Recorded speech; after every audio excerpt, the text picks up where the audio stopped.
and your brains are going, I'm going to just shut down and have a nap.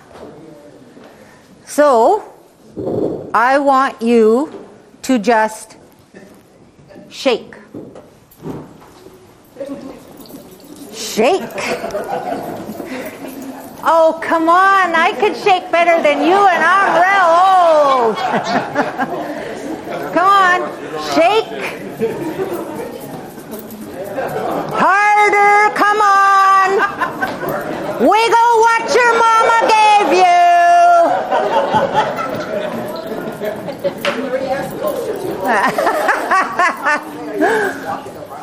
Okay, you can sit back down.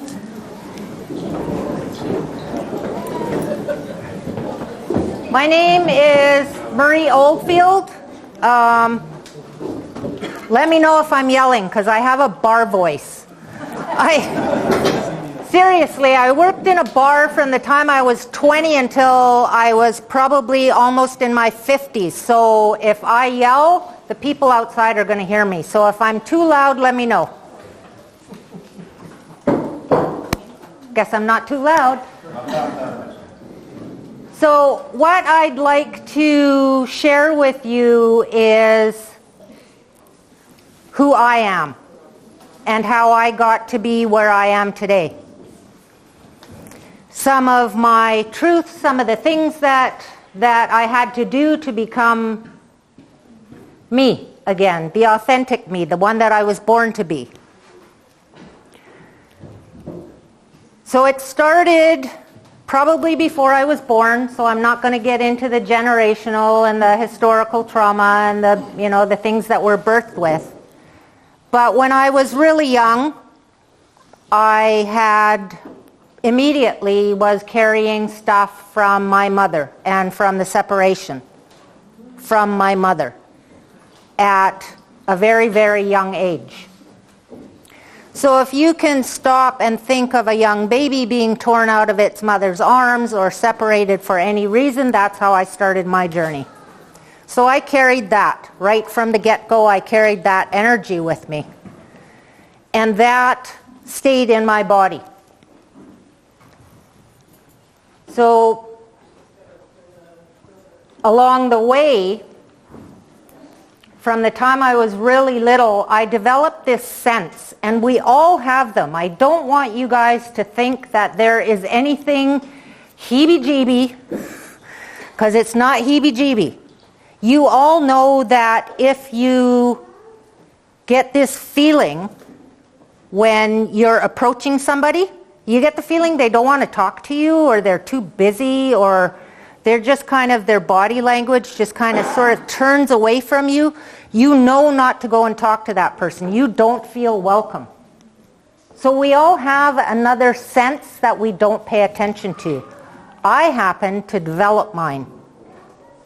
So by the time I was in my teens, so 12 to 15 years old, somewhere around there, mine was so developed that I would come out of school, and I had 3 younger siblings. And I was the mom to those siblings. So I would come home from school, and I would reach the top of our hill. And I would look from here to the red tobacco pouch, or the red tobacco thing that's hanging there. I would look, and that would be our door, and I would know. I would know instinctually whether it was safe to go home, how many people were in that house, what kind of energy they had, whether they were dangerous to me or my siblings. And then I would take the appropriate action because I paid attention to what I felt. So that little gut thing that we have, pay attention to it. It's important. It'll tell you not just things about what's going on around you, but also things that are going on within you. It's energy. Now,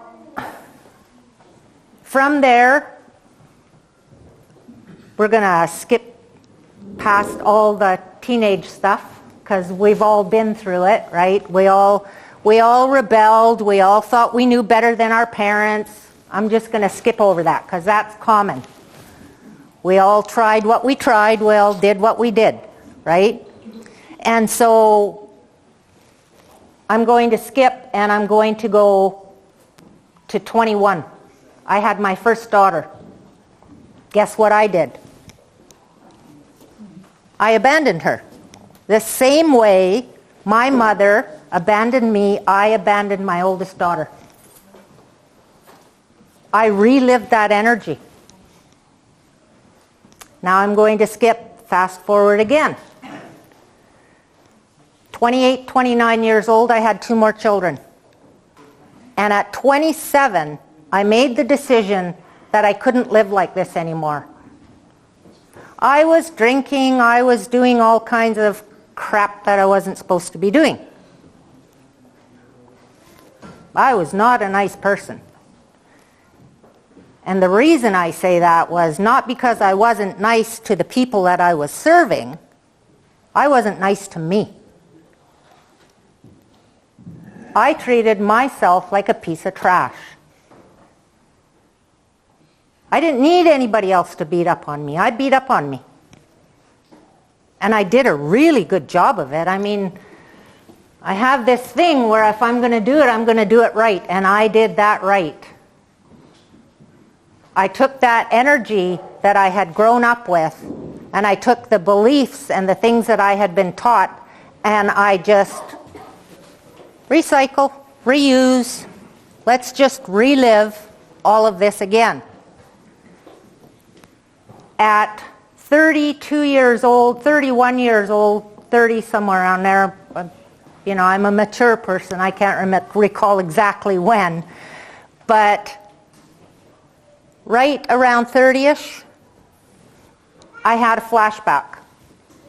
And it just came out of left field and bam, it hit me hard.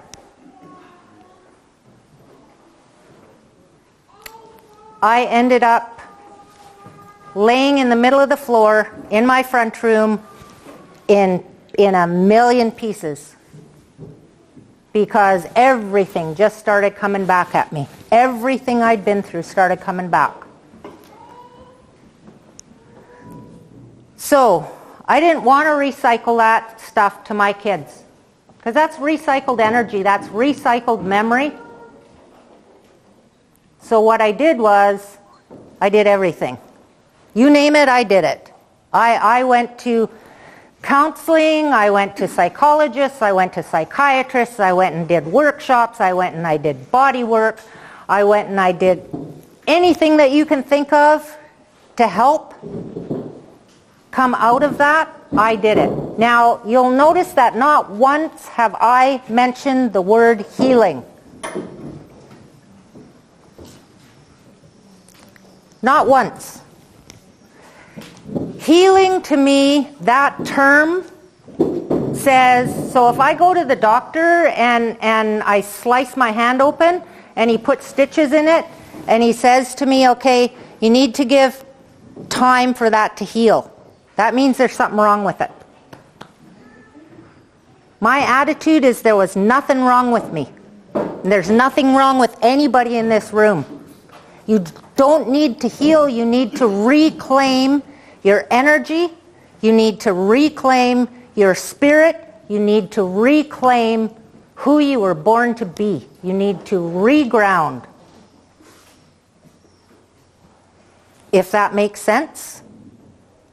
Can I get a yes, ma'am?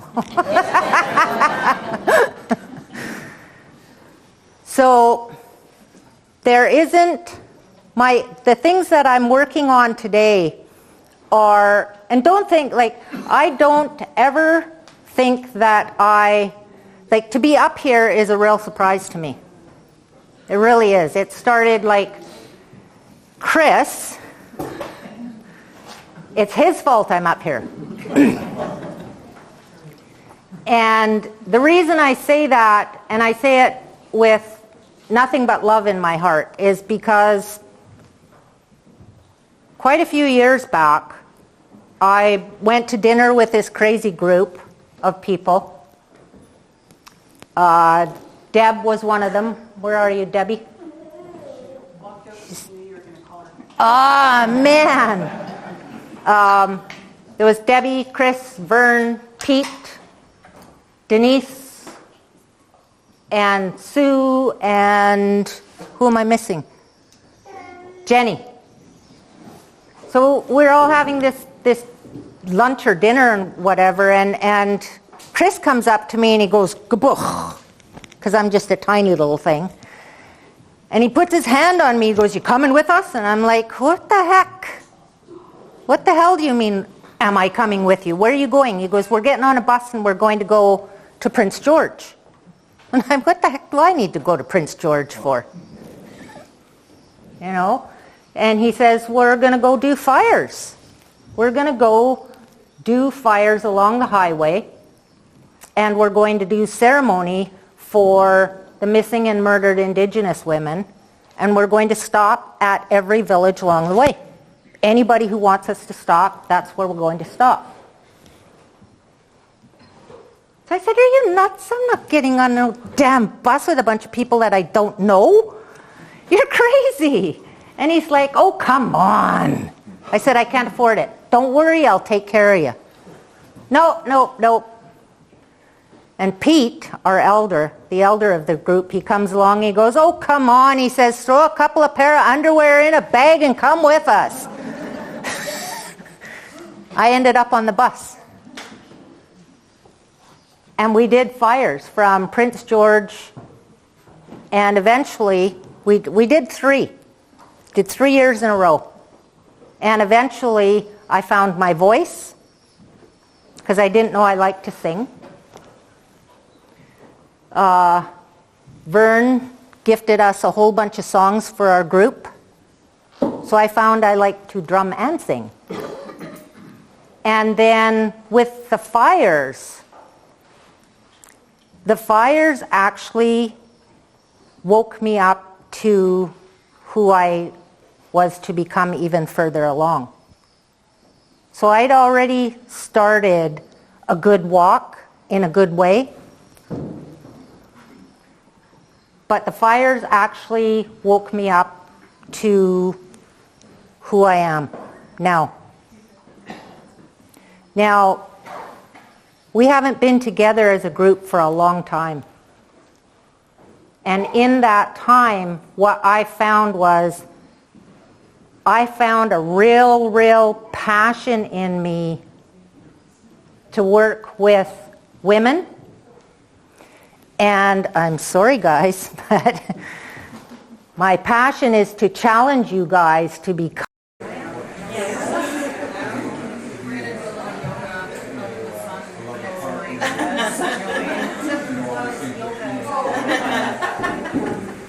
We have situations where parents need each other. So the topic. I like to use myself. Got it? Yeah.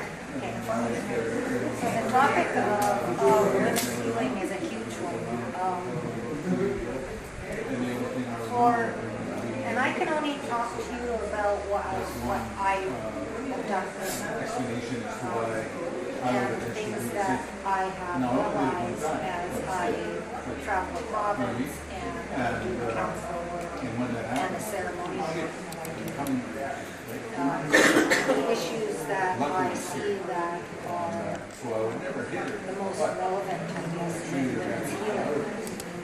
And I think that for us as women, there's a few things that come to mind. The biggest topic that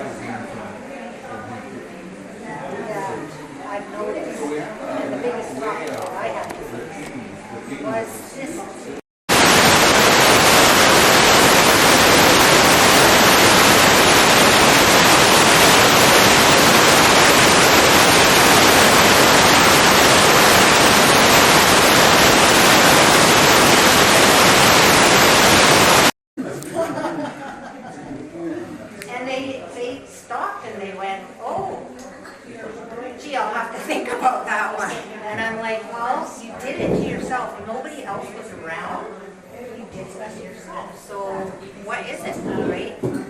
They figured it out. There's becoming to be. They need our courage It's happening now. and just face something. So they didn't have a lift, right? So all of those little tiny things that we hear, My thoughts on and that all is of because the of the little tiny things that we, already all those little, for every time you store an emotion in your body, or a moment in your body, whether it's Anyways, then I spoke after Tom, and then store that, and everyone you and I went outside. And when I spoke, I was almost crying. I was so out nervous. different situations. And And sometimes that can I went out and I smoked. take your lead to One, and I smoked you're in a another. serious, and so even another. having old clues for you. So if you've got an ache or a pain in your body, you got a jaw, when I was a younger, lot of people are walking around like this. knowing there was something the matter with me, not knowing like what, You don't just let it go. like this ugly feeling that I can only People come to you control a little to bit get with rushed alcohol off. and drugs. So And part with the of not knowing, and then